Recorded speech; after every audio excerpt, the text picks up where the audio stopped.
Hi best masala viewers. இன்றைக்கி mutton Cola உருண்டை பண்ணுறது எப்படின்னு பார்க்கலாம். இதுக்கு நான் 300 கிராம்ஸ் மட்டன் வந்துட்டு கீமா மாதிரி வாங்கிட்டு வந்திருக்கேன். இப்போது இது செய்கிறதுக்கு ஒரு படி இந்த மாதிரி சின்னதாக எடுத்துகிட்டு பொட்டுக்கடலை 2 படி இந்த மாதிரி நான் எடுத்துக்கிறேன்.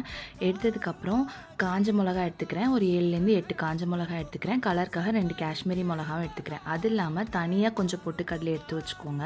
அது கூட 4 பச்சை மிளகா, அரை தேங்காய் மூடி எடுத்துகிட்டு கட் பண்ணி இந்த மாதிரி சேர்த்துக்கிறேன். 2 டீஸ்பூன் சோம்பு சேர்த்துக்கிறேன். 4 வெங்காயம், பெரிய வெங்காயமாக எடுத்துகிட்டு நல்லா அரைச்சி எடுத்துக்கிறேன். கொஞ்சமாக தண்ணி ஊற்றி அரைச்சிக்கோங்க. அதை மிக்ஸ் பண்ணுறதுக்கு கருவேப்பிலை, கொத்தமல்லி இந்த மாதிரி எடுத்துகிட்டு குட்டி குட்டியாக வெட்டி இதில் சேர்த்துக்கிறேன். உப்பு தேவையான அளவு சேர்த்துக்கோங்க. சேர்த்து வச்சுட்டு நம்ம ஃபஸ்ட்டு கொஞ்சம் பொட்டுக்கடலை எடுத்துகிட்டு காஞ்ச மிளகா இருந்தோம்ல, அதை தண்ணி ஊற்றாமல் இந்த மாதிரி பவுடராக அரைச்சி வச்சுக்கோங்க. அப்புறம் அந்த கீமா பண்ண மட்டனை லைட்டாக மிக்சியில் போட்டு ஒரு கிரைண்ட் மட்டும் கோர்ஸாக இந்த மாதிரி கிரைண்ட் பண்ணி எடுத்து வச்சுக்கோங்க. இப்போது இந்த மட்டனை நம்ம அரைச்சி வச்சுருக்க அந்த தேங்காய் பேஸ்ட் கூட மிக்ஸ் பண்ணி கலந்துக்கோங்க.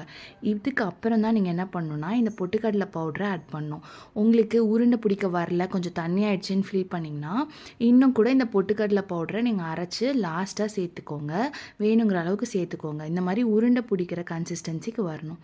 அதுக்கப்புறம் கையில் நல்லா எண்ணெய் தேய்ச்சிக்கோங்க. அப்போ தான் உருண்டை உடையாமல் வரும். இந்த மாதிரி எண்ணெய் தேய்ச்சதுக்கப்புறம் உருண்டை பிடிச்சி வச்சுக்கோங்க. ஒரு பிளேட்டில் உங்களுக்கு எவ்வளோ உருண்டை தேவையோ அது எல்லாத்தையும் ஃபஸ்ட்டு பிடிச்சி வச்சுக்கோங்க.